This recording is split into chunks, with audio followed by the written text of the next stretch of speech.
Hello बच्चों, pre medico YouTube channel पे आपका स्वागत है। मैं डॉक्टर अनुज विश्वकर्मा। बेटा, आज के इस वीडियो लेक्चर में हम ऑर्गेनिक कंपाउंड्स कंटेनिंग नाइट्रोजन वाले चैप्टर के पिछले 10 साल के एमसीक्यू सॉल्व करेंगे और उससे रिलेटेड थियरीज, कॉन्सेप्ट भी थोड़े बहुत डिस्कस करेंगे। ठीक है, आई होप आप लोगों की तैयारी अच्छी चल रही होगी। आपके नीट्स के डेट्स भी आ गई हैं, तो बच्चा अभी बहुत सफिशिएंट टाइम है। अभी भी आप बहुत अच्छा कर सकते हो। जिस बच्चे को लगता है कि अभी भी हमारी तैयारी पूरी नहीं हो पाई है, तो बेटा आप हमारे इस चैनल को जरूर देखें। इससे आपके अंदर कॉन्फिडेंस जरूर बिल्डअप होगा और आपको लगेगा कि नहीं, आपको बहुत कुछ आता है। ठीक है, और कोई भी क्वेरीज हो तो आप कमेंट बॉक्स में जरूर बताएं। जितनी भी हो सकेगी मदद हम आपकी करेंगे। क्लियर? तो बेटा आते हैं क्वेश्चन पे। क्वेश्चन है, the correct order of the basic strength of methyl substituted amines in aqueous solution is। Question ये है कि सब्स्टिट्यूटेड एमीन दी गई है ऑप्शन में आपको, और इनका बेसिक स्ट्रेंथ का ऑर्डर पूछ रहे हैं। ठीक है, लेकिन बेटा यहाँ पे आपको ध्यान देना है कि ये जो ऑर्डर आपको बताना है वो एक्वस सॉल्यूशन में बताना है। ठीक है, मैं एक्वस सॉल्यूशन मेंशन कर रहा हूं, इसका मतलब ये है कि एक्वस सॉल्यूशन में ऑर्डर कुछ और होगा, और अगर गैसियस सॉल्यूशन की बात करें तो वहां पे ऑर्डर कुछ और होगा। ठीक है, तो ये एक्वस सॉल्यूशन पूछ रहे हैं, समझ गए आप? तो देखो बेटा, एक्वस सॉल्यूशन की जो बेसिक स्ट्रेंथ होती है वो 3 फैक्टर पे डिपेंड करती है। तो मैं ये कहूं कि बेसिक स्ट्रेंथ होती है वो एक्वस सॉल्यूशन में किन फैक्टरों पर डिपेंड करेगी? 3 फैक्टर। पहला फैक्टर है ये है कि ये डिपेंड करती है सॉल्वेशन पे। ठीक है, दूसरा फैक्टर ये है कि ये डिपेंड करेगा किस पे? प्लस आई इफेक्ट पे। और तीसरा फैक्टर ये है कि ये स्टेरिक हिंड्रेंस पे भी डिपेंड करता है। ठीक है, इन 3 फैक्टरों को मानक बनाएंगे आप, तब जाके बेसिक स्ट्रेंथ डिसाइड होगी। ये केवल आप सॉल्वेशन से नहीं डिसाइड कर सकते, या फिर इंडक्टिव इफेक्ट से, या फिर स्टेरिक से। इन तीनों में से आप किसी एक को क्राइटेरिया बना के एक्वस सॉल्यूशन में सब्स्टिट्यूटेड एमीन का बेसिक स्ट्रेंथ नहीं बता सकते हैं आप। ठीक है, तो इन 3 ऑर्डर कंबाइंड इफेक्ट की वजह से हमें बेसिक स्ट्रेंथ पता चलती है। तो देखो बेटा, बेसिक स्ट्रेंथ ये सब चीजें अप्लाई करने से ज्यादा बेहतर है कि आप देखो, जब भी आपके एग्जाम में क्वेश्चन बनेगा तो या तो वो मिथाइल सब्स्टिट्यूटेड एमीन बनाएंगे या तो फिर इथाइल सब्स्टिट्यूटेड, यही दो होगा। ठीक है, तो आप दोनों का ऑर्डर याद रख लो, जैसे भी आएगा आप क्वेश्चन सॉल्व कर लेना। तो जैसे मैं मिथाइल के लिए बता दूं तो इसमें देख लो आप, इसमें 2 डिग्री सबसे ज्यादा बेसिक होता है, उसके बाद होता है 1 डिग्री, देन 3 डिग्री। ठीक है, इथाइल के केस में सबसे ज्यादा 2 डिग्री, फिर 3 डिग्री, फिर 1 डिग्री, ये होती है। अब इसको याद कैसे करें? तो बेटा मिथाइल के केस में क्या है? 213, और इथाइल के केस में है 231। ऐसे याद रखो, 213 231। अब कंफ्यूजन हो जाएगा, 213 231 याद तो कर लिया, 213 231, लेकिन मिथाइल था कि इथाइल था ये भूल गए, तो उसको कैसे याद रखोगे? उसके लिए तरीका है बेटा, मिथाइल क्या है? छोटा ग्रुप है, और छोटा 213 क्या है? लेस नंबर है, इसकी अमाउंट कम है। इथाइल क्या है? बड़ा ग्रुप है, इसीलिए क्या है? 231। समझ गया है? तो जो बड़ा है वो ज्यादा वाला होगा, जो छोटा है वो कम वाला होगा। ठीक है, तो अभी कंफ्यूजन दूर हो गया होगा कैसे याद रखना है, तो ऐसे याद रखना है। ठीक है, अब देखो ये जो आपके ऑप्शन दिए गए हैं, इसमें मिथाइल का केस है। मिथाइल के केस में क्या होगा? सबसे ज्यादा 2 degree, then 1 degree, then 3 degree. Option check कर लेते हैं, ऑप्शन चेक कर लो आप। 2 डिग्री कहाँ? ये है 2 degree, then 1 degree, then 3 degree. तो आंसर कौन सा होगा? B is the right answer. समझ गए आप? नेक्स्ट क्वेश्चन है, the amine that react with Hinsberg's reagent to give an alkali insoluble product. यहाँ पे दी गई है एमीन, और पूछ रहे हैं कि कौन सी ऐसी एमीन है जो हिंसबर्ग रिएजेंट से अगर उसकी रिएक्शन कराएं तो उससे जो प्रोडक्ट बनेगा, अगर उसको हम एल्कली में सॉल्युबल करें तो वो सॉल्युबल ना हो, इनसॉल्युबल रहे। ये क्वेश्चन है आपका। ठीक है, तो देखो बेटा, इस क्वेश्चन को बताने से पहले मैं आपकी इसकी पूरी थियरी बता दे रहा हूं आपको, और थियरी की एक पीपीटी मैं आपको दिखा दे रहा हूं। ये है थियरी की पीपीटी, ठीक है। थियरी की पीपीटी क्या है बेटा? देखो, जो हिंसबर्ग रिएजेंट होता है ना, इसका यूज करते हैं हम क्या, सेपरेशन करने के लिए। तो ये होता है identification and separation of 1 degree 2 degree 3 degree amine by using Hinsberg reagent. और हिंसबर्ग रिएजेंट क्या होता है? हिंसबर्ग रिएजेंट होता है बेंजीन सल्फोनिल क्लोराइड, और ये होता है हिंसबर्ग का स्ट्रक्चर, ठीक है। एक बार फिर से बता दूं आपको, आइडेंटिफिकेशन और सेपरेशन के किसकी, 1 डिग्री 2 डिग्री 3 डिग्री एमीन को हम किससे करते हैं? हिंसबर्ग रिएजेंट को यूज करते हैं। इसकी जगह पे आप टोसिल क्लोराइड भी यूज कर सकते हो। टोसिल क्लोराइड का ये स्ट्रक्चर है, ठीक है। टॉलुइन सल्फोनिल क्लोराइड को टोसिल क्लोराइड कहते हैं, और इसका भी यूज हम किस में कर सकते हैं? 1 डिग्री 2 डिग्री 3 डिग्री एमीन को डिफरेंशिएट करने के लिए, ठीक है। तो ये हो गया आपका हिंसबर्ग रिएजेंट। अब हिंसबर्ग रिएजेंट पे ये आपका क्या है? 1 डिग्री एमीन है, ये क्या है? 2 डिग्री एमीन है, और ये 3 डिग्री एमीन है, ठीक है। तो देखो, जब हिंसबर्ग पे हम 1 डिग्री एमीन की रिएक्शन कराते हैं तो कौन सी रिएक्शन शो करता है? ये शो करता है nucleophilic substitution through addition elimination. यहाँ पे क्या होगा? ये आएगा, इस पे अटैक करेगा, ये बॉन्ड ओपन होगा, फिर ये क्लोज होगा और ये ग्रुप लीव कर जाएगा। अल्टीमेटली ये प्रोडक्ट बन जाएगा, ठीक है। जब इसको आप क्या करोगे? KOH में डिसॉल्व करोगे। KOH क्या है? एल्कली है। जब आप इसको एल्कली में डिसॉल्व करोगे तो ये क्या होगा? डिसॉल्व हो जाता है, मतलब सॉल्युबल होता है। रीजन क्या है? रीजन ये है कि KOH क्या है? बेस है, और यहाँ पे एसिडिक हाइड्रोजन की वजह से ये एसिडिक है, तो ये इसमें डिसॉल्व हो जाता है। लेकिन वही अगर 2 डिग्री का केस देखें तो प्रोडक्ट तो बनेगा, प्रेसिपिटेट बनेगा, लेकिन ये क्या एल्कली में सॉल्युबल होगा? नहीं, ये एल्कली में सॉल्युबल नहीं होता है। और अगर 3 डिग्री एमीन की बात करें आप, 3 डिग्री एमीन इससे रिएक्शन करता ही नहीं है। हिंसबर्ग रिएजेंट से 3 डिग्री एमीन करता ही नहीं है। तो हो तो गया सेपरेशन। 1 डिग्री करेगा, प्रेसिपिटेट बना, KOH में घोला, घुल गया तो 1 डिग्री है। प्रेसिपिटेट बना, KOH में घोला, नहीं घुला, 2 डिग्री है। प्रेसिपिटेट बना ही नहीं तो 3 डिग्री है। क्लियर? तो हमें पता चल गया कौन 1 डिग्री है, कौन 2 डिग्री, कौन 3 डिग्री एमीन है। अब आते हैं बेटा क्वेश्चन पे। थियरी पॉइंट ऑफ व्यू समझ गए। अब आते हैं आपके क्वेश्चन पे। क्वेश्चन क्या था आपका? क्वेश्चन था बेटा कि the amine that reacts with Hinsberg reagent to give insoluble product. तो इनसॉल्युबल अभी मैं पीछे बताया था, कौन था? 2 डिग्री जो एमीन था वो इनसॉल्युबल बना रहा था। अब इसमें चेक कर लो आप, जो 2 डिग्री एमीन होगा वही आंसर होगा हमारा। तो ये क्या है? 2 डिग्री एमीन है। हाँ, ये 2 डिग्री एमीन है, तो यही हमारा आंसर होगा, ठीक है। ये इज द राइट आंसर। बाकी चेक कर लेते हैं। बी देखो आप, बी क्या है? ये 3 डिग्री एमीन है। ये क्या है? 1 डिग्री एमीन है। और ये भी क्या है? 1 डिग्री। इससे क्या बनेगा? प्रेसिपिटेट बनेगा, लेकिन ये सॉल्युबल होगा, ये भी सॉल्युबल होगा, और ये तो रिएक्ट ही नहीं करेगा। समझ गए आप क्वेश्चन? तो ये हमारा आंसर है। Next question, nitration of aniline in strong acidic medium also gives Meta nitro aniline because. Question ये कह रहे हैं कि जब एनिलीन का हम नाइट्रेशन कराते हैं स्ट्रॉन्ग एसिडिक मीडियम में तो हमें मेटा नाइट्रो एनिलीन मिलता है। इसका रीजन क्या है? तो सबसे पहले हम नाइट्रेशन एनिलीन का कराते हैं बेटा, और बताते हैं कौन कौन से प्रोडक्ट बनेंगे। तो ये हो गया आपका एनिलीन, ठीक है। इसका हम नाइट्रेशन करा रहे हैं। नाइट्रेशन कैसे कराते हैं? नाइट्रेटिंग मिक्सचर, कौन सा?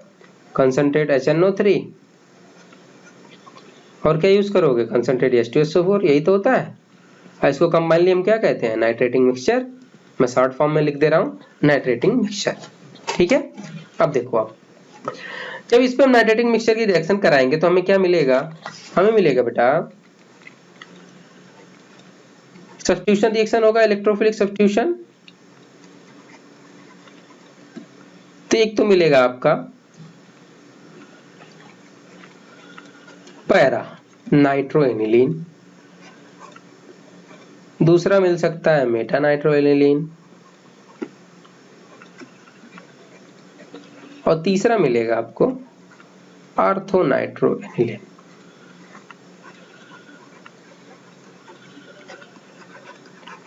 अब देखो बेटा यहाँ क्या स्पेशल है आपके लिए, वो बता दूं मैं। देखो जब ये बनाया गया लेबोरेटरी में तो चेक किया गया तो आपको पता चला कि जो पैरा है ये 51% पाया गया। सोल्यूशन में पैरा नाइट्रोएनिलीन 51% पाया गया, ये 47% पाया गया और ये 2% पाया गया। ठीक है, मतलब ये बनता है 51%, ये बनता है 47% और ये बनता है 2%। ठीक है, इसका मतलब कि आर्थो से ज्यादा आप देखो क्या बन रहा है, मेटा। क्वेश्चन ये उठ गया कि ये जो NH2 ग्रुप है ये तो प्लस R ग्रुप है, और प्लस R ग्रुप क्या होते हैं, आर्थो पैरा डायरेक्टिंग ग्रुप होते हैं। तो ये जो नाइट्रो ग्रुप था या तो इसको पैरा पे अटैक करना चाहिए था या तो आर्थो पे, दोनों यही मेजर प्रोडक्ट बनते। फिर ये मेटा वाला क्यों बन गया भाई? जब ये आर्थो पैरा डायरेक्टिंग है तो या तो आर्थो वाले को मेजर बनना चाहिए या तो पैरा वाले को, तो पैरा वाला मेजर बना लेकिन आर्थो वाला कम क्यों बना? और इस केस में तो आपका मेटा का तो बिल्कुल ही कम बनना चाहिए, लेकिन इस केस में क्या हो रहा है, मेटा आपका आर्थो से ज्यादा बन रहा है। तो इसका क्या रीजन है, ये क्वेश्चन समझ गए आप? तो देखो बेटा इसका रीजन क्या है वो मैं बता दूं आपको। एनिलीन को जब आप स्ट्रॉन्ग एसिडिक मीडियम में लेते हैं बेटा, ठीक है, तो इसमें क्या होता है, जो H+ है आपको पता है ये बेस की तरह बिहेव करेगा, ये H+ क्या करेगा, इसको ये प्रोटॉन को एक्सेप्ट कर लेता है, और जैसे ही प्रोटॉन को इसने एक्सेप्ट किया कहानी बिल्कुल बदल गई। अब कहोगे सर कैसे बदल गई? तो देखो बेटा ऐसे बदल गई। कैसे बदली? ये जो ग्रुप है आपको याद होगा कि स्ट्रॉन्ग -I ग्रुप है, ठीक है, और जब ये स्ट्रॉन्ग -I ग्रुप है तो ये क्या करेगा, ये है आपका मेटा डायरेक्टिंग ग्रुप। ठीक है, ये मेटा डायरेक्टिंग है। इसी वजह से क्या होता है, यहाँ मेटा बनता है वो भी अच्छे अमाउंट में बनता है एज कंपेयर टू आर्थो। समझ में आया? और इस आयन को हम क्या कहते हैं, एनिलीनियम आयन। समझ गए आप? तो एनिलीनियम आयन बनने के वजह से क्या होता है, मेटा जो नाइट्रोएनिलीन है ये एग्जिस्ट करता है और सस्टेनेबल अमाउंट में बनता है। तो ऑप्शन पढ़ लेते हैं, मेन रीजन पता चल जाएगा।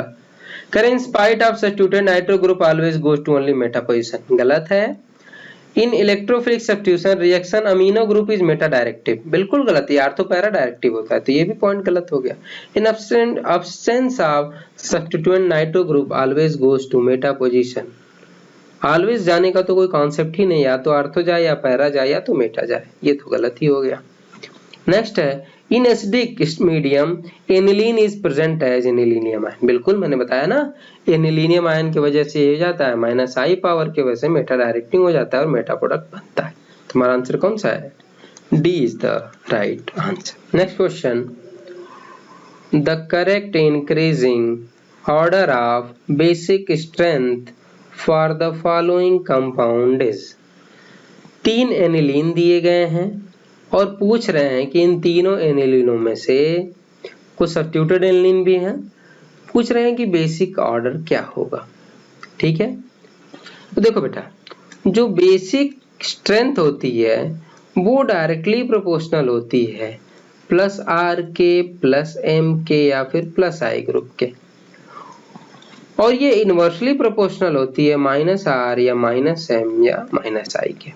इसका रीजन क्या है, देखो बेटा जो जितना बेसिक होगा उसका मतलब है कि उसके पास लोन पेयर ऑफ इलेक्ट्रॉन की एबिलिटी ज्यादा होगी। ठीक है, अब ये बताओ कि अगर यहाँ पे जितना ज्यादा लोन पेयर होगा उतना ज्यादा क्या होगा, ये बेसिक होगा। ये तो आपका पता है, जो अगर यहाँ पे कोई इलेक्ट्रॉन विड्रॉविंग ग्रुप लगा हो, इलेक्ट्रॉन विड्रॉविंग ग्रुप अगर लगा हो तो ये क्या करेगा, ये इस इलेक्ट्रॉन की डेंसिटी को कम करेगा। जब इलेक्ट्रॉन की डेंसिटी को कम करेगा तो क्या होगा, बेसिक स्ट्रेंथ कम होगी। अगर यहीं पे क्या लगा होता है, इलेक्ट्रॉन डोनेटिंग ग्रुप लगा होता तो ये क्या करता है, इलेक्ट्रॉन डोनेट करता। जब इलेक्ट्रॉन डोनेट करता तो यहाँ पे लोन पेयर की एबिलिटी ज्यादा होती। तो अब समझ गए हो आपकी मैंने क्यों कहा कि +R से बेसिक स्ट्रेंथ बढ़ती है, क्योंकि ये इलेक्ट्रॉन डोनेटिंग है, ये क्या करेंगे, इलेक्ट्रॉन डेंसिटी को बढ़ाएंगे और इलेक्ट्रॉन डेंसिटी बढ़ेगी तो बेसिक स्ट्रेंथ बढ़ेगा। जबकि -R ग्रुप क्या करेंगे, इलेक्ट्रॉन डेंसिटी को कम करेंगे, सो बेसिक स्ट्रेंथ कम करेंगे। ठीक है, तो चेक कर लेते हैं। तो चेक करो आप, इस पे तो कोई ग्रुप नहीं लगा है, ठीक है। यहाँ पे कौन सा ग्रुप लगा है, -R ग्रुप। जब -R लगा है तो इसकी बेसिक स्ट्रेंथ क्या होगी, सबसे कम होगी, तो second is less basic. Clear. अब आते हैं, अब इससे ज्यादा कौन होगा, ये कौन सा ग्रुप है बेटा, +R, तो इसकी बेसिक स्ट्रेंथ इन दोनों में किस सबसे ज्यादा होगी, तो सबसे ज्यादा बेसिक कौन होगा, थर्ड।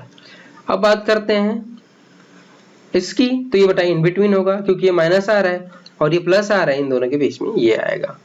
तो एक्चुअली जो बेसिक स्ट्रेंथ का ऑर्डर होगा वो 2 1/3 होगा। और अगर ऑप्शन चेक करें तो C is the right option.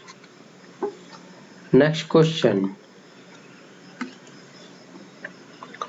which of the following reaction is appropriate for converting acetamide to methylamine।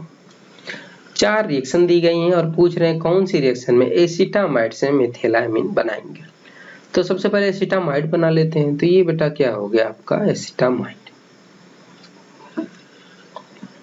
ये हो गया एसिटामाइड। इसकी रिएक्शन से क्या करना है, हमको बनाना है मेथिलामाइन, मतलब ये बनाना है। ये हमारा क्वेश्चन है, ये किस रिएक्शन में बनेगा। तो बेटा हम चारों रिएक्शन बता देते हैं, उसके बाद आप देख लो कि किस रिएक्शन में बनेगा। तो सबसे पहले हम बात करते हैं हाफमैन हाइपोब्रोमाइड के रिएक्शन की। हाफमैन हाइपोब्रोमाइड रिएक्शन में क्या होता है कि जब हम एमाइड पे bromine in the presence of KOH की रिएक्शन कराते हैं तो हमें 1 डिग्री एमीन मिलता है। क्लियर। और ये जो एमीन होता है कि जो सबस्ट्रेट के जितने नंबर ऑफ कार्बन है उससे 1 नंबर कम का कार्बन इस एमीन में बनता है। समझ गया। जैसे मैं कहूं यहां अगर 3 कार्बन कंटेनिंग आपका एमाइड है तो जो एमीन बनेगी वो 2 कार्बन कंटेनिंग बनेगी। मेरा मतलब ये है यहाँ पे, ठीक है। ये कौन सी रिएक्शन है, ये हाफमैन हाइपोब्रोमाइड रिएक्शन। बी है आपकी स्टीफेंस रिडक्शन। स्टीफेंस रिडक्शन में क्या होता है बेटा, देखो जब हम किसी साइनाइड कंपाउंड पे SnCl2 की रिएक्शन कराते हैं in the presence of concentrate HCl तो हमें क्या मिलता है, इमीन मिलता है। और इमीन का स्ट्रक्चर क्या होता है, RC डबल बॉन्ड NH, ये हमें मिलता है। ठीक है। अब इसकी बैलेंसी चेक कर लेते हैं। कार्बन की बैलेंसी क्या है, 3 है, तो एक हाइड्रोजन लगा दो, ये बन जाएगा। ये क्या बन गया, इमीन बन गया। ठीक है। इसकी जब हम फर्दर हाइड्रोलिसिस करा देते हैं तो हमें क्या मिल जाता है, एल्डिहाइड मिल जाता है। ये पूरी रिएक्शन क्या होती है, स्टीफेंस रिडक्शन। समझ गए आप। तो स्टीफेंस रिडक्शन में आपका एल्डिहाइड बन गया। अब बात करते हैं गैब्रियल थैलमाइड सिंथेसिस। तो गैब्रियल थैलमाइड सिंथेसिस में क्या होता है बेटा,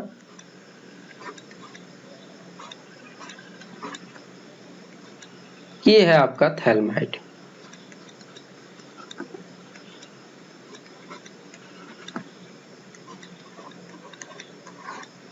ठीक है। ये है थैल्मामाइड। थैल्मामाइड पे हम क्या करते हैं, KOH एल्किल हैलाइड और फॉलोड बाय हाइड्रोलिसिस। ये रिएक्शन जब हम कराते हैं तो हमें क्या मिलता है, प्राइमरी एमीन मिलती है। ठीक है। ये गैब्रियल थैलमाइड सिंथेसिस। नेक्स्ट है आपका कार्बाइलमिन रिएक्शन।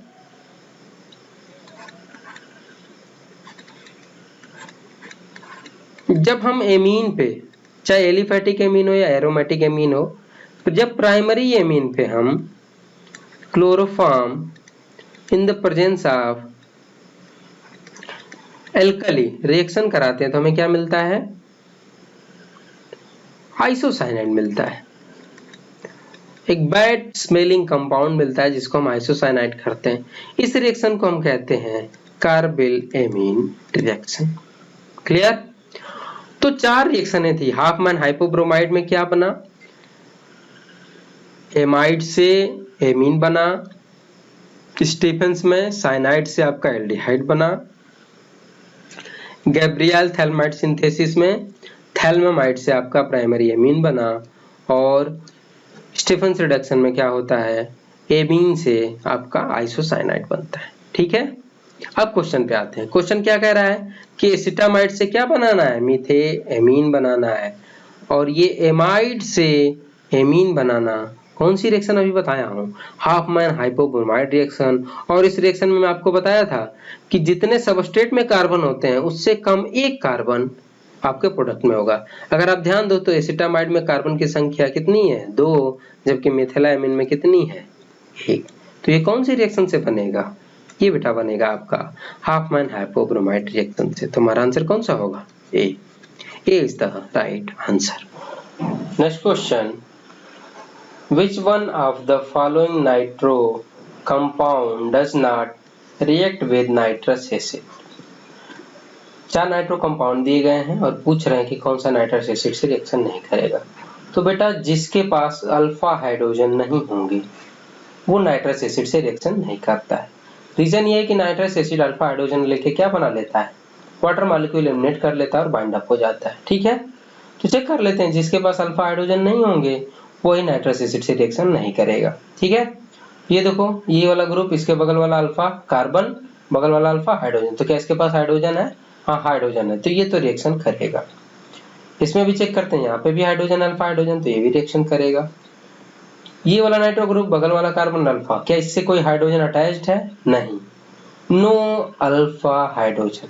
और जब कोई अल्फा हाइड्रोजन नहीं है तो ये तो रिएक्ट नहीं करेगा। तो हमारा आंसर कौन सा होगा, C is the right answer.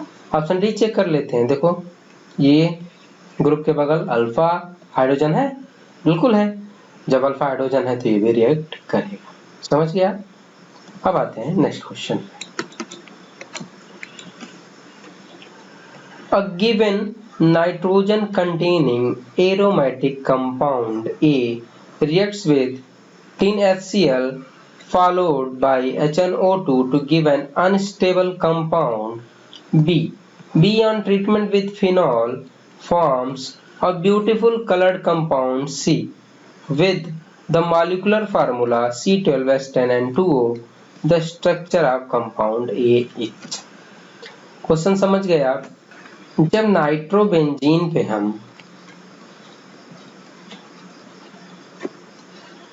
HNHCl की रिएक्शन कराते हैं तो ये इसको एनिलीन में रिड्यूस कर देता है। ठीक है, और जब एनिलीन पे हम रिएक्शन कराते हैं HNO2 की तो हमें क्या मिलता है, डाईएजो साल्ट मिलता है।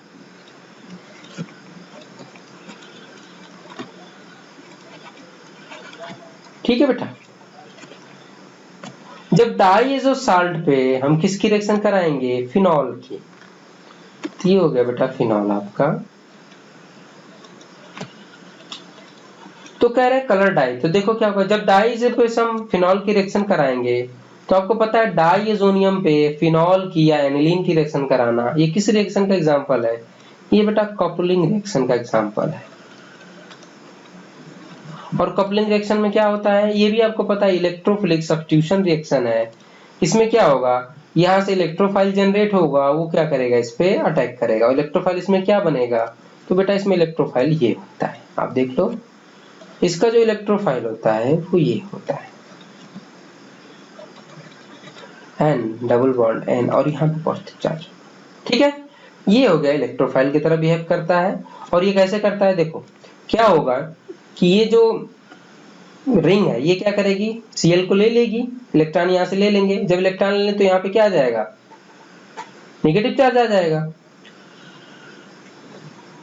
नेगेटिव चार्ज आ जाएगा तो ये बॉन्ड यहाँ मूव कर जाएगा, यहाँ पे इलेक्ट्रोफाइल ये बनता। अब ये इलेक्ट्रोफाइल क्या करेगा, इस पे अटैक करेगा। तो या तो ये किस पे अटैक करेगा, पैरा पोजीशन पे या तो आर्थो पोजीशन पे। लेकिन हम पैरा को प्रीफर करते हैं, रीजन ये है कि पैरा पे इसलिए अटैक करेगा कि यहाँ पे क्या है, एडसेंट कार्बन पे 2 बड़े ग्रुप हो जाएंगे, जिसकी वजह से क्या होगा, स्टेरिक होने लगेगा, तो ये पैरा पॉइंट को प्रेफर करेगा। और जो पैरा को प्रेफर करेगा तो हमारा स्ट्रक्चर क्या बन जाएगा बेटा, देखो ये बन जाएगा N डबल बॉन्ड N, और यहाँ पे फिर क्या हो जाएगी आपकी बेंजीन रिंग अटैच्ड रहेगी। और ये क्या बन गया, ये तो डाई बन गई। और ये डाई कैसी है, कलर्ड होती है। ठीक है, तो एक ब्यूटीफुल कंपाउंड बन गया। तो हमारा आंसर कौन सा होगा, नाइट्रोबेंजीन, क्योंकि जो जो उन्होंने रिएक्शन में कहा है वो हमने फॉलो अप किया और फॉलो अप करने के बाद हमारा प्रोडक्ट वही वही बनता गया। ठीक है, तो B is the right answer. Next question, the correct statement regarding the basicity of aryl amine is. Aryl amine के बारे में इन्होंने कहा है कि वो, तो मैं एक एरिल एमीन ले लेता हूँ, रिज्यूम करो आप कि एनिलीन है, ये एरिल एमीन है और एक हमने कोई एमीन ले लिया प्राइमरी है। ठीक, इन दोनों के बारे में मैं बात बता दूं आपको कि बेटा अगर इन दोनों की बेसिसिटी की बात करोगे तो जो ये है, जो एलिफेटिक एमीन है वो एरिल एमीन से ज्यादा बेसिक होता है। ये aliphatic amine is more basic than aniline. Reason क्या है? रीजन ये है बेटा कि किसी की भी बेसिक स्ट्रेंथ डिपेंड करती है कि उसके पास लोन पेयर की एबिलिटी कितनी है। अगर इन दोनों में देखो आप तो इसके पास लोन एबिलिटी की क्या है, मैक्सिमम प्रोबेबिलिटी है इसके कंपेयर में। अब कहोगे क्यों, ऐसा क्यों होगा सर? तो देखो बेटा, जो इसका लोन पेयर है ये तो इस रिंग के कॉन्जुगेशन में है, ये तो डीलोकलाइज करेगा, तो इसके पास अवेलेबल कितना रहेगा? ये डीलोकलाइज करने की वजह से इसकी एबिलिटी कम है, इसलिए लेस बेसिक है। ये दोनों कॉन्सेप्ट आप समझ गए। अब बस ये नहीं, दो कॉन्सेप्ट को ऑप्शन में पढ़ते हैं, जिसमें कॉन्सेप्ट मैच करेगा वही हमारा आंसर होगा। ठीक है, तो पहला ऑप्शन क्या कह रहे हैं कि aryl amine are generally more basic. गलत बेटा, एलिफेटिक एरिल से ज्यादा बेसिक होता है, एरिल एलिफेटिक से ज्यादा नहीं होता, तो पहला ऑप्शन तो गलत हो गया। नेक्स्ट है, aryl amine are generally more basic, फिर वही पॉइंट, एरिल एमीन नहीं होगा, एल्किल एमीन मोर बेसिक होगा कंपेयर टू एरिल एमीन, तो ये पॉइंट भी गलत हो गया। नेक्स्ट कहते हैं aryl amine are generally less basic, बिल्कुल correct, then alkyl amine because the nitrogen lone pair electron are delocalized by interaction with the aromatic ring pi electron system, बिल्कुल ये इसी वजह से लेस बेसिक होता है क्योंकि इसका जो लोन पेयर है वो रिंग के साथ डीलोकलाइजेशन करता है और जिससे वजह से लोन पेयर की एबिलिटी कम हो जाती है और बेसिक स्ट्रेंथ कम हो जाता है। तो ये हमारा पॉइंट सही है, तो हमारा आंसर कौन सा होगा? C is the right answer. D option check कर लेते हैं, aryl amine are generally more basic, वही गलती, एरिल मोर बेसिक नहीं होता है, कौन होता है? एल्किल, तो ये भी गलत हो गया। ठीक है, नेक्स्ट क्वेश्चन, नेक्स्ट क्वेश्चन है द फॉलोइंग रिएक्शन। ये रिएक्शन दी गई है बेटा और पूछ रहे हैं कौन सी रिएक्शन है। तो बेटा अगर आपको ये फिगर दिखा तो आपको पता होना चाहिए कि जब भी हम, ये क्या है? एनिलीन है, और एनिलीन की रिएक्शन हम किससे करा रहे हैं? बेंजोइल क्लोराइड से।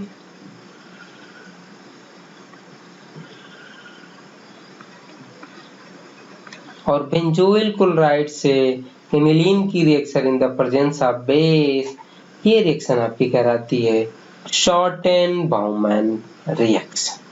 ठीक है, तो इसका आंसर कौन सा होगा? ये जो एग्जांपल दिया गया है शॉर्टेन-बाउमैन रिएक्शन का एग्जांपल दिया गया है। ठीक है, तो हमारा आंसर कौन सा है? C is the right answer. Next question,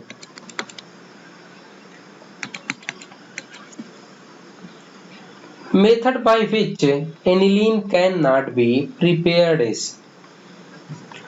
4 method दिए गए और पूछ रहे हैं कि किससे आप एनिलीन नहीं बना सकते। ठीक है, तो देखते हैं बेटा किससे नहीं बनेगा। सबसे पहले हम बात करते हैं, कह रहे हैं degradation of benzamide with bromine. Benzamide बना लेते हैं बेटा, ये हो गया आपका बेंजामाइड। इसकी रिएक्शन हम किससे करा रहे हैं? Bromine in the presence of alkali. मान लो हमने एल्कली ले लिया KOH, तो ये कह रहे हैं कि एनिलीन बन रहा है। तो क्या ये पॉसिबिलिटी है कि एनिलीन बनेगा? बिल्कुल बनेगा। अगर आपको याद हो तो मैंने पहले ही बताया कि कौन सी रिएक्शन है बेटा? Hofmann hypobromide reaction. और उस पे क्या करते हैं, जब हम एमाइड पे bromine in the presence of KOH की रिएक्शन कराते हैं तो हमें क्या मिलता है? एमीन मिलता है। तो क्या एमीन मिल रहा है? बिल्कुल मिल रहा है। तो ये रिएक्शन पॉसिबल है, तो पहले से तो हम बिल्कुल आसानी से मिल जाएगा। अब आता है नाइट्रोबेंजीन का रिडक्शन करा रहे हैं किससे? पैलेडियम H2 से in the presence of ethanol. तो बिल्कुल ये हो गया आपका नाइट्रोबेंजीन। इसकी रिएक्शन किससे करा है इन्होंने? इथेनॉल के प्रेजेंस। और जब इथेनॉल के प्रेजेंस में इसके रिडक्शन कराते हैं तो बेटा ये एनिलीन में रिड्यूस हो जाता है। ठीक है, तो ए ऑप्शन से भी एनिलीन बन रहा है, बी ऑप्शन से भी एनिलीन बन रहा है। ऑप्शन सी चेक कर लेते हैं। Potassium salt of phthalimide treated with chlorobenzene. तो पोटेशियम साल्ट बना लेते हैं थैल्मामाइड का। पोटेशियम साल्ट बना लिया हमने थैल्मामाइड का बेटा, ये माइनस, ये के प्लस, और ये हो गया सी। ये पोटेशियम साल्ट हो गया थैल्मामाइड का। इसकी रिएक्शन किससे करा रहे हैं? क्लोरोबेंजीन से। और कह रहे हैं कि एनिलीन बनेगा कि नहीं बनेगा। तो बेटा आप बताओ क्या बनेगा? नहीं बनेगा। कहोगे क्यों नहीं बनेगा? बेटा अगर आपको पता है कौन सी रिएक्शन है? ये है गैब्रियल थैल्मामाइड रिएक्शन। ठीक है, ये गैब्रियल थैल्मामाइड सिंथेसिस है। और गैब्रियल थैल्मामाइड सिंथेसिस में आपको बताया था कि इससे एलिफैटिक एमीन बनते हैं, न कि एरोमेटिक। ठीक है, आपको रीजन पता होगा, एलिफैटिक तो बनेगा लेकिन एरोमेटिक नहीं बनेगा। और इसका रीजन बेटा क्या है? इसका रीजन बेटा ये है कि आपको पता है कि जब सेकेंड स्टेप में जब एल्किल हैलाइड रिएक्ट करता है तो यहाँ पे कौन सी मैकेनिज्म फॉलो अप होती है? Nucleophilic substitution. और न्यूक्लियोफिलिक सब्स्टिट्यूशन होगा तो आपको पता है जो एरिल एमीन होते हैं, जो एरिल क्लोराइड होता है, ये लेस रिएक्टिव है फॉर न्यूक्लियोफिलिक सब्स्टिट्यूशन रिएक्शन के। और जब ये लेस रिएक्टिव है न्यूक्लियोफिलिक सब्स्टिट्यूशन रिएक्शन के लिए तो यहाँ तो सब्स्टिट्यूशन होगा ही नहीं। और जब सब्स्टिट्यूशन नहीं होगा तो एरोमेटिक मतलब एनिलीन तो बनेगा ही नहीं।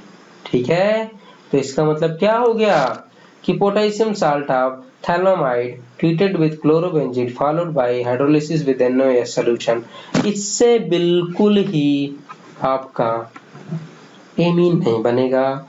रीजन ये है, इससे आपका एनिलीन नहीं बनेगा। रीजन ये है कि aryl halide nucleophilic substitution reaction नहीं देते हैं, जिसके वजह से आपका एरोमेटिक एमीन नहीं बनेगा। ठीक है, तो हमारा आंसर कौन सा होगा? C is the right answer.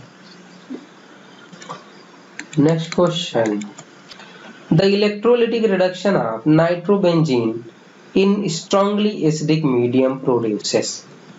ठीक है, करें कि नाइट्रोबेंजीन है, इसका हम करा रहे हैं इलेक्ट्रोलिटिक रिडक्शन, तो हमें क्या मिलेगा? इलेक्ट्रोलिटिक रिडक्शन करा रहे हैं स्ट्रॉन्ग एसिडिक मीडियम में। ठीक है, तो बेटा ये तो स्ट्रॉन्ग में पूछे हैं क्या होगा। हम आपको बता दें कि अगर इसका इलेक्ट्रोलिटिक रिडक्शन आप वीक या फिर एल्कलाइन मीडियम में भी कराएंगे तो क्या बनेगा। ठीक है, हम दोनों प्रोडक्ट बना दे रहे हैं। पहले तो बता वीक और एल्कलाइन बता देता हूँ, फिर एसिडिक बताऊंगा। जब आप नाइट्रोबेंजीन की इलेक्ट्रोलिटिक रिडक्शन कराएंगे वीक या एल्कलाइन मीडियम में तो आपको एनिलीन मिलेगा। ठीक है, समझ गया। अब बात करते हैं स्ट्रॉन्ग एसिडिक मीडियम। जब स्ट्रॉन्ग एसिडिक मीडियम में जब आप इलेक्ट्रोलिटिक रिडक्शन कराएंगे नाइट्रोबेंजीन का तो सबसे पहले आपको मिलेगा हाइड्रोक्सिल एमीन। ये प्रोडक्ट बनता है बेटा, इसको क्या कहेंगे?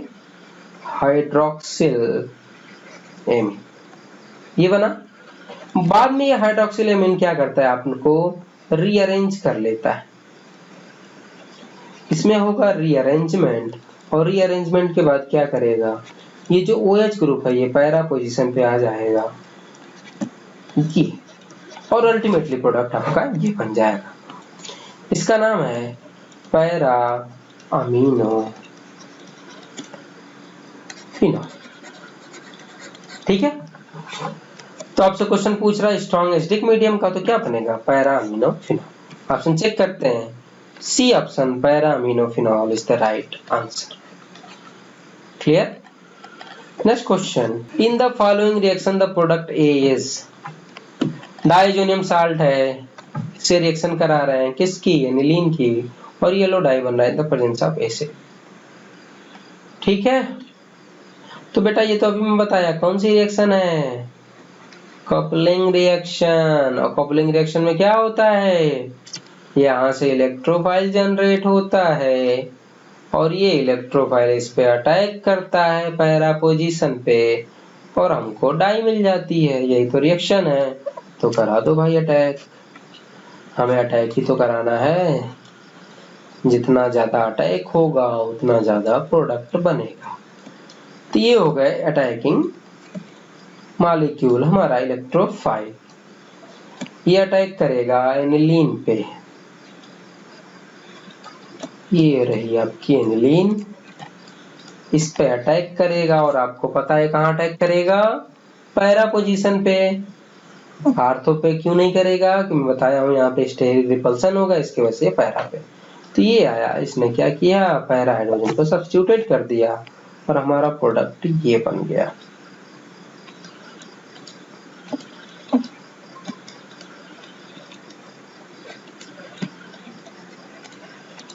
ये बन गई हमारी डाई।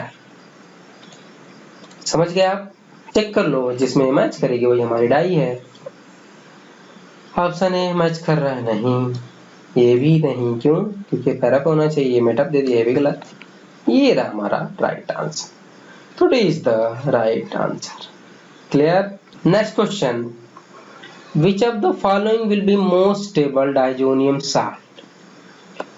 डाइजोनियम साल्ट 4 दिए गए हैं और पूछ रहे हैं इसमें से कौन मोस्ट स्टेबल है। तो बेटा हम चारों का स्ट्रक्चर बना लेते हैं। स्ट्रक्चर बनाएंगे तो हमें एकदम पिक्चर क्लियर हो जाएगी कौन मोस्ट स्टेबल है। ऑप्शन ए बना लेते हैं बेटा, CH3N2+X-। ऑप्शन बी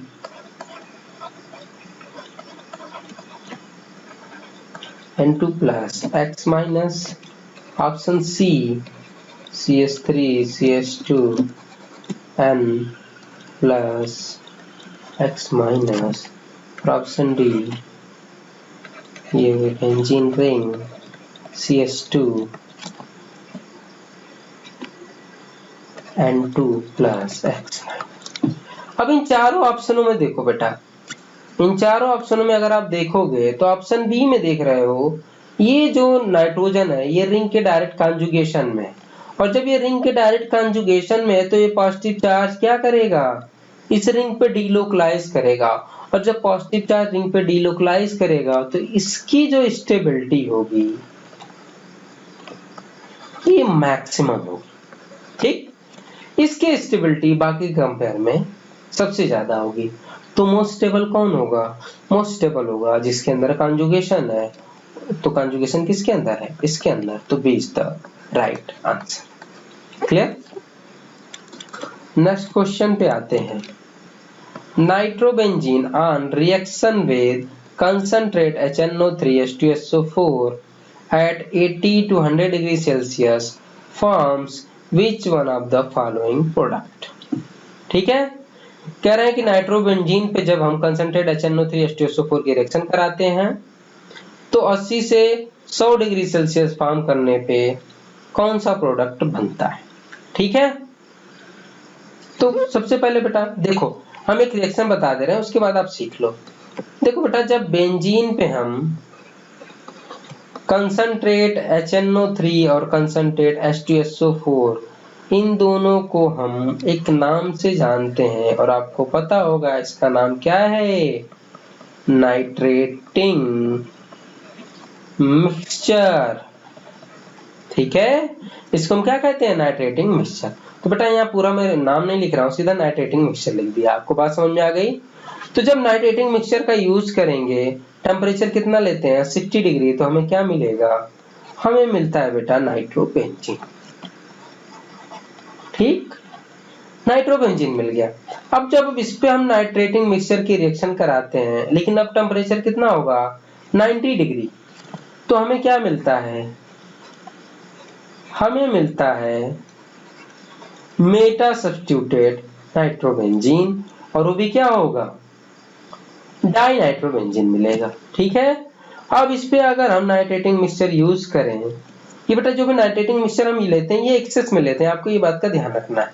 ठीक है, नाइट्रेटिंग मिक्सचर किस में होगा, एक्सेस में होगा, नहीं तो रिएक्शन यहीं स्टॉप कर जाएगी। ठीक है, अगर 120 डिग्री सेल्सियस पर नाइट्रेटिंग मिक्सचर अगर एक्ट किया हमने तो हमें प्रोडक्ट मिलेगा टाई नाइट्रोबेंजीन का। ठीक है, ये हो गया आपका ओवरऑल ये रिएक्शन है। अब क्वेश्चन क्या है, क्वेश्चन ये कह रहा है कि 80 से 100 डिग्री सेल्सियस के बीच में टेम्परेचर रखते हैं तो हमें क्या मिलेगा। तो बेटा देखो, अगर 80 से 100 डिग्री सेल्सियस का मतलब ये वाली कंडीशन, और जब ये वाली कंडीशन है तो जब नाइट्रोबेंजीन पर नाइट्रेटिंग मिक्सचर की रिएक्शन करा रहे हैं तो हमें क्या मिल रहा है, डाई नाइट्रोबेंजीन। और इस डाई नाइट्रोबेंजीन की नेमिंग कर लें, नंबर यहां से करो 1 2 3, तो क्या हो जाएगा 1,3 डाई नाइट्रोबेंजीन। ठीक, 1,3 डाई नाइट्रोबेंजीन बना। चेक कर लेते हैं, अगर चेक करोगे तो ऑप्शन कौन सा मिलेगा, D 1,3 di nitrobenzene is the right answer.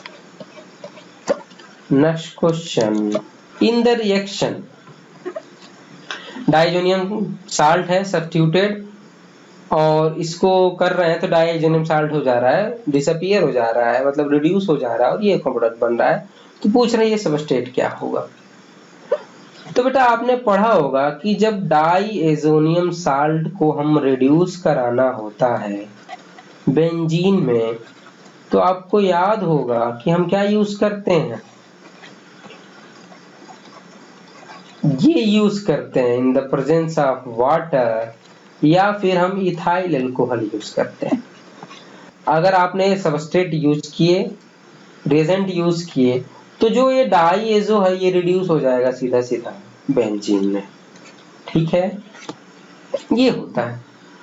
इसका मतलब बेटा ये हुआ, इस रिएक्शन को आप ध्यान से देखो ना, ये ग्रुप एज सच है, ब्रोमीन भी एज सच है, केवल आपका जो नाइट्रोजन डाइजोनियम साल्ट वाला ग्रुप है यही रिड्यूस होके बेंजीन में कन्वर्ट हुआ है।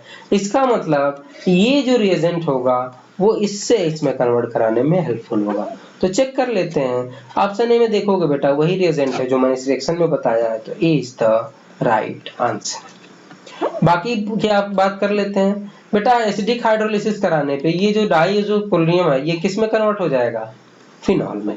यहाँ पे OH ग्रुप हो जाएगा अगर आप बी को यूज करते हो। ठीक है, अब बात करते हैं, ये देखो इसको ध्यान दो आप, ये अल्काइन में मैंने बताया आपको क्या बोलते हैं, एसिडिक हाइड्रोलिसिस, तो इसका तो यहाँ कोई मतलब ही नहीं है। ठीक है, अब आता है Cu2Cl2, इसकी रिएक्शन कराएंगे तो क्या होगा।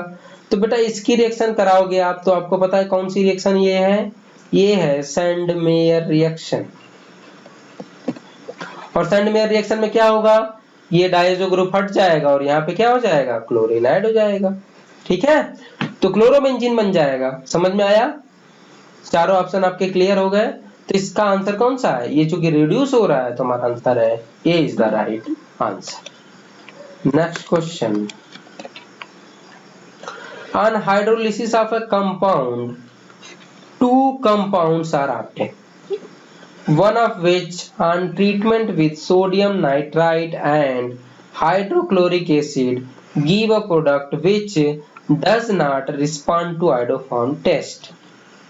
The second one reduces tolerance reagent and failing solutions. The compound is, देखो बेटा हम ऑप्शन ए की बात करते हैं। आइसोसाइनाइड की जब हम हाइड्रोलिसिस कराते हैं तो आइसोसाइनाइड के हाइड्रोलिसिस दो कंडीशन में होती है, एक होती है एसिडिक हाइड्रोलिसिस और दूसरी होती है बेटा एल्कलाइन हाइड्रोलिसिस। ठीक, अब देखो ये कौन सी हाइड्रोलिसिस करा रहे हैं बताया नहीं इन्होंने, तो हम क्या मानते हैं दोनों करा लेते हैं, दोनों हाइड्रोलिसिस। तो सबसे पहले हम एसिडिक हाइड्रोलिसिस कराएंगे, तो जब इसकी एसिडिक हाइड्रोलिसिस कराएंगे तो बेटा हमें मिलेगा एमीन मिलता है और दूसरा हमारा क्या मिलेगा, एसिड मिलेगा। ठीक, इसकी जब हाइड्रोलिसिस कराएंगे तो ये, और फिर अगर हमने क्या एल्कलाइन हाइड्रोलिसिस कराई तो हमें मिलेगा आपको बेटा सेकेंडरी एमाइड मिलेगी। ठीक है, तो एसिडिक हाइड्रोलिसिस कराया ये दो प्रोडक्ट बने, और एल्कलाइन हाइड्रोलिसिस कराया तो एक प्रोडक्ट बना। ये क्वेश्चन में क्या कह रहे हैं कि अगर हम इसका हाइड्रोलिसिस कराते हैं तो दो कंपाउंड मिल रहे हैं, मतलब इन्होंने एल्कलाइन हाइड्रोलिसिस तो कराई नहीं है, क्योंकि इससे तो क्या मिल रहा है, एल्कलाइन हाइड्रोलिसिस से एक ही प्रोडक्ट मिल रहा है, तो ये तो हाइड्रोलिसिस कराया नहीं। इसका मतलब क्या है, इन्होंने एसिडिक हाइड्रोलिसिस कराई है। ठीक है, तो जब एसिडिक हाइड्रोलिसिस करा रही है तो वो कह रहे हैं, देखो बेटा इसकी रिएक्शन जब आप sodium nitride in the presence of HCl से कराओगे तो सबसे पहले क्या बनता है, देखो बेटा सबसे पहले बनेगा डाईएजो साल्ट। ठीक है, ये बनेगा, इसकी फर्दर हाइड्रोलिसिस करा दोगे तो बेटा अल्कोहल बन जाता है।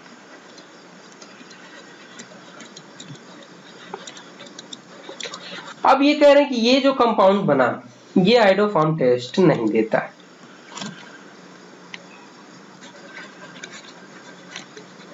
ये आइडोफॉर्म टेस्ट नहीं देता है, तो बेटा क्या ये आइडोफॉर्म टेस्ट देगा, नहीं देगा। क्यों, क्योंकि आइडोफॉर्म के लिए ये ग्रुप होना चाहिए,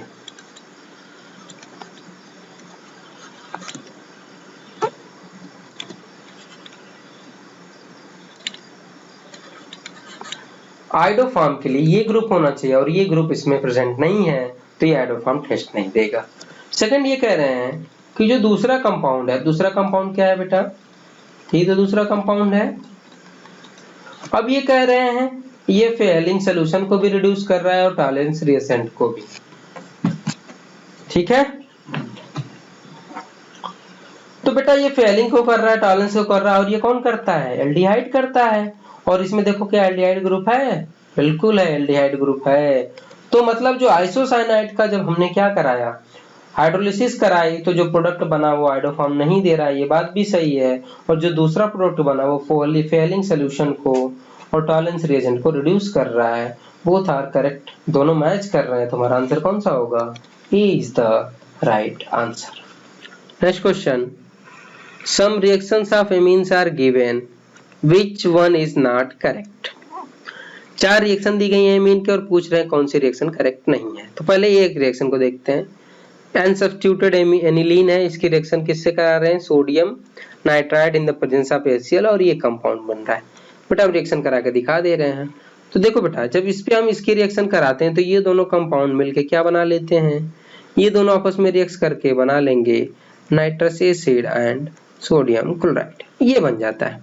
अब इस पे क्या करता है, इस पे नाइट्रस एसिड अटैक करेगा, और नाइट्रस एसिड अटैक करेगा तो आपका कंपाउंड क्या बनेगा, CH3 होल ट्वाइस N, और यहाँ पे NO ग्रुप आके ज्वाइंट हो जाता है। ठीक है, लेकिन प्रोडक्ट में क्या ये बन रहा है, देखो बेटा प्रोडक्ट में ये तो नहीं बन रहा है, इसका मतलब ये रिएक्शन सही नहीं है। तो हमारा आंसर कौन सा होगा, ए, फर्स्ट रिएक्शन ही गलत है, A is the right answer. Clear? Next question. An organic compound C3H9N when treated with nitrous acid gave an alcohol and N2 gas was evolved. A on warming with chloroform and caustic potash gave C, which on reduction gave isopropyl methylamine. Predict the structure A. ठीक है बेटा, question ये कह रहा है कि कोई compound A है, इसका जो एम्पिरिकल फार्मूला है वो ये है, और इस पे हम रिएक्शन करा रहे हैं किसकी, नाइट्रस एसिड की, तो हमें क्या मिल रहा है, एल्कोहल मिल रहा है और नाइट्रोजन मिल रही है। ठीक है, जब इसी पे हम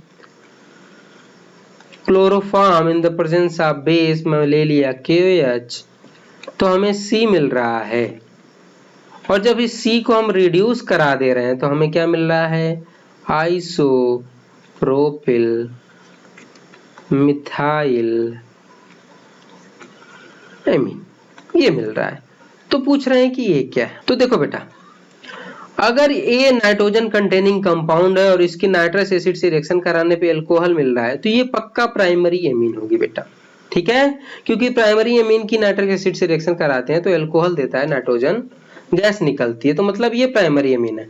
अब जब प्राइमरी एमीन है तो इसके दो स्ट्रक्चर पॉसिबल है, एक तो ये स्ट्रक्चर पॉसिबल है और दूसरा बेटा ये स्ट्रक्चर पॉसिबल है।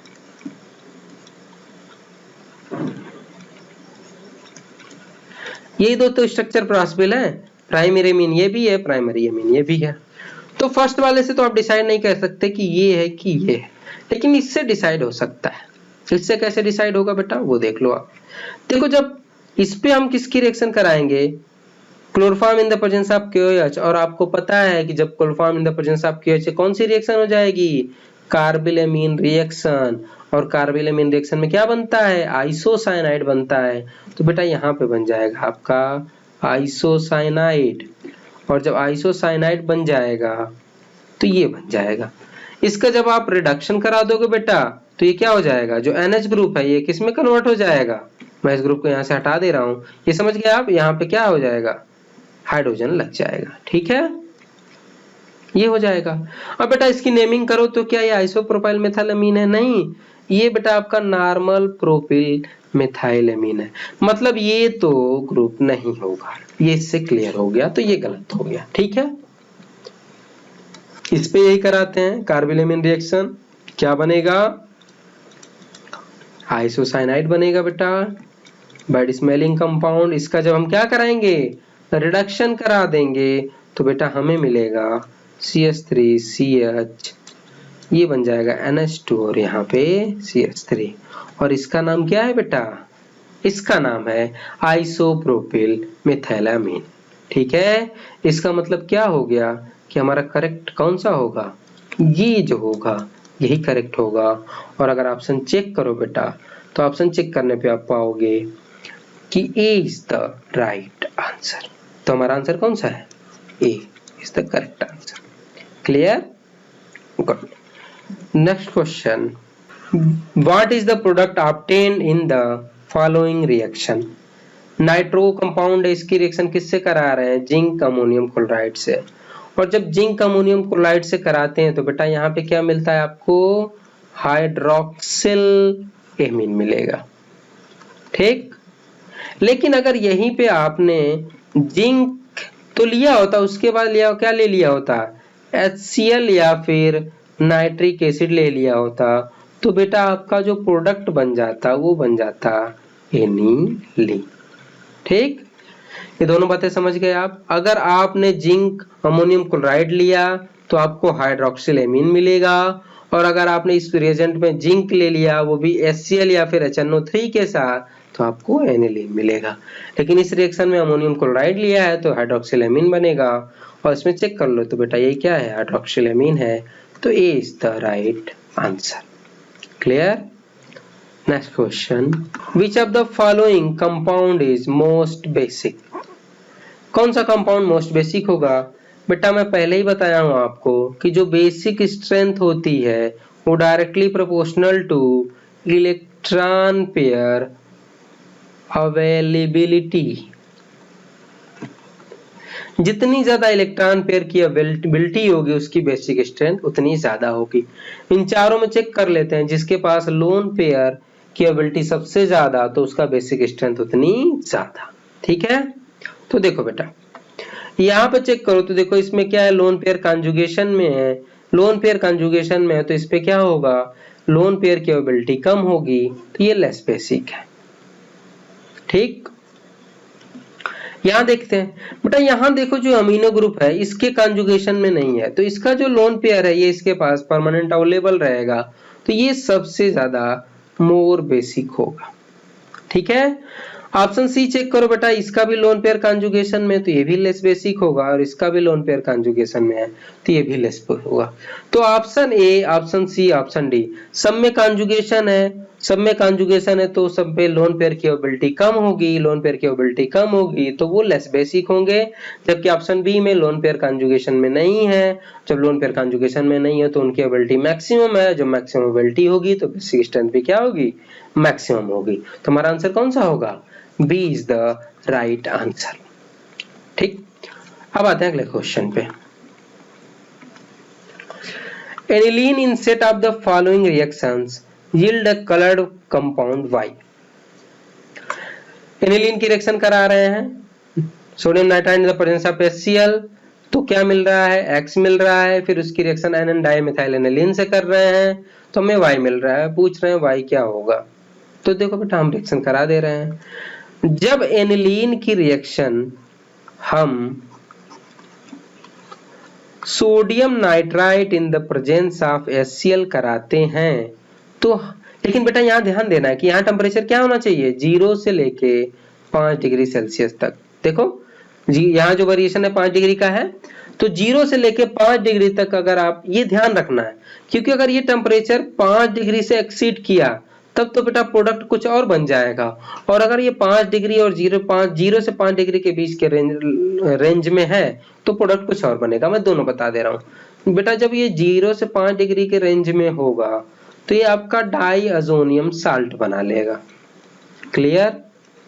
लेकिन अगर आपने टेम्परेचर 5 डिग्री सेल्सियस से ज्यादा ले लिया तो ये बेटा एल्कोहल बना लेता है, मतलब ये फिनॉल में कन्वर्ट हो जाएगा, ठीक है, समझ गए आप।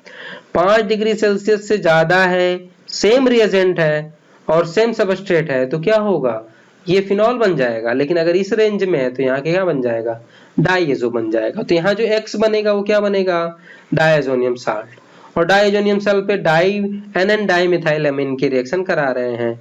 मैं इसका स्ट्रक्चर बना दूं, ये होता है बेटा NN डाइमिथाइल एमीन, ठीक है। और आपको पता है कि ये कौन सी रिएक्शन होगी, कपलिंग रिएक्शन। और कपलिंग रिएक्शन किसका एग्जांपल है, इलेक्ट्रोफिलिक सब्स्टिट्यूशन रिएक्शन का एग्जांपल है। यहाँ पे इलेक्ट्रोफाइल जनरेट होगा तो हम यहाँ पे इलेक्ट्रोफाइल को जनरेट करा दे रहे हैं, और वो बेटा कैसे जनरेट होगा वो देख लो आप।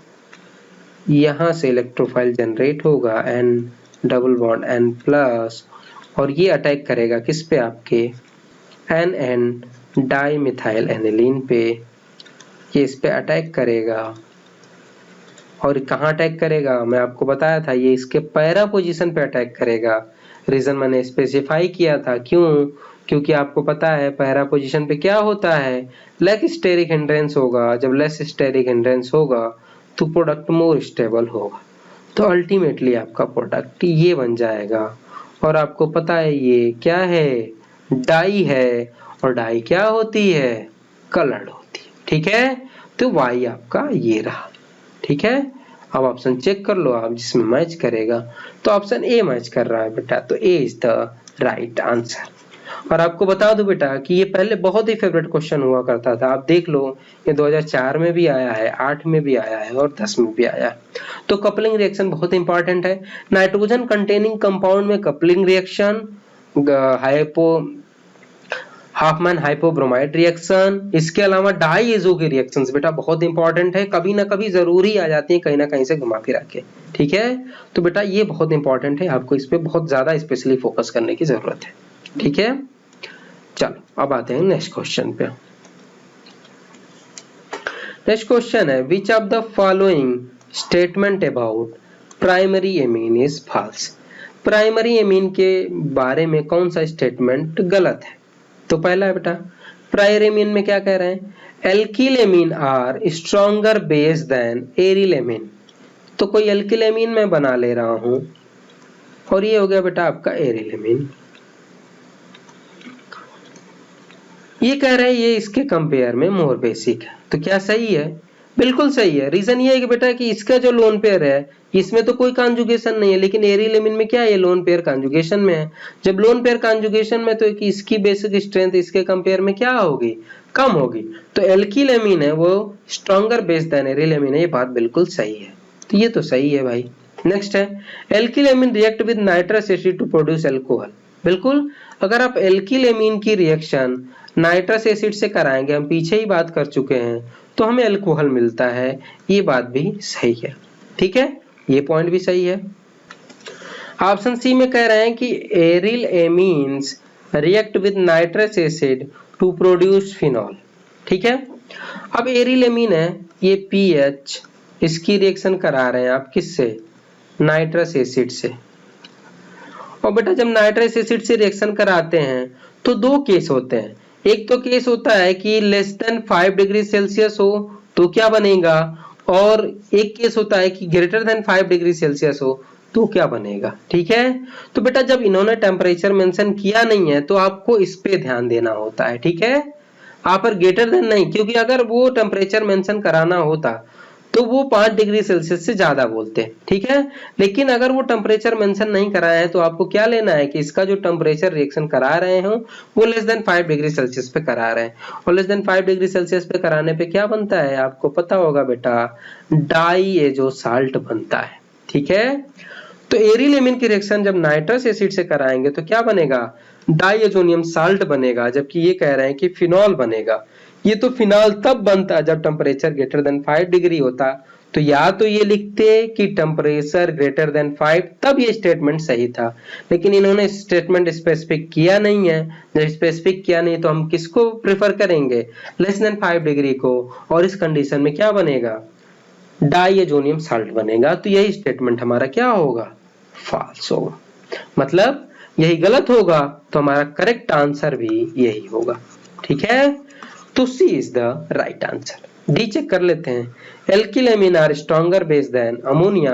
बिल्कुल बेटा, रीजन ये है कि अमोनिया पे कोई भी प्लस आई ग्रुप नहीं है, ये प्लस आर क्या होता है, ये आपका प्लस आई होता है, ये इलेक्ट्रॉन डोनेट करेगा तो ये लोन पेयर की एबिलिटी को बढ़ाएगा, और जो लोन पेयर की एबिलिटी बढ़ेगी तो इसकी बेसिक स्ट्रेंथ इसके कंपेयर में क्या होगी, ज्यादा होगी, ठीक है। तो बिल्कुल alkyl amine stronger base than ammonia, तो ठीक है। तो कौन सा स्टेटमेंट गलत है, C is the false statement and this is the right answer for us, ठीक है। तो बेटा आज हमने नाइट्रोजन कंटेनिंग कंपाउंड के क्वेश्चन सारे डिस्कस कर लिए और इससे रिलेटेड थियरीज भी डिस्कस कर ली। बेटा अगर आपको ये वीडियो समझ में आया हो या कोई भी इस वीडियो में त्रुटि हो, कुछ भी एनीथिंग हो, तो मुझे कमेंट बॉक्स में जरूर बताएं, क्योंकि आपका कमेंट ही है जो मुझे इंस्पायर करता है कि मैं और वीडियो बनाऊं, ठीक है। तो बेटा वीडियो देखने के लिए बहुत बहुत धन्यवाद, और प्लीज मेरे चैनल को लाइक करिए, शेयर करिए, सब्सक्राइब करिए, और अपने बाकी दोस्तों से भी इसको डिस्कस करिए। Thank you.